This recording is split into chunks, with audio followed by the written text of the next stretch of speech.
Чувашии новая волна проверки детских лагерей. На этот раз их объезжают полицейские и члены общественного совета при МВД.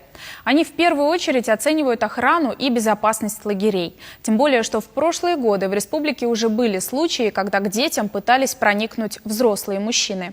Репортаж Егора Алексеева.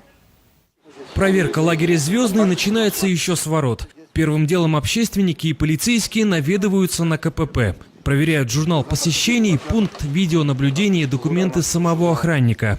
По периметру лагеря установлено более 20 камер. Все выходы и входы под контролем.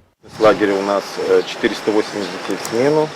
На данный момент у нас в лагере 472 ребенка. Гостям показывают места спортивного отдыха детей. Полосы препятствий, площадки для командных игр, дорожки для бега и пеших прогулок. Руководство сообщает, лагерь раскинулся на территории 20 гектаров. Только для игры в футбол здесь выделено целых 3 поля. Далее члены общественного совета при МВД и сотрудники внутренних дел проходят в жилые корпуса. Часть из них недавно пережили капитальный ремонт. Душевые, туалеты, комнаты гигиены, сушилки, все как в корпусе. В ходе визита гости успели пообщаться и с детьми. Проверяющие отметили, что несмотря на дождливую погоду, воспитанники лагеря были в хорошем настроении.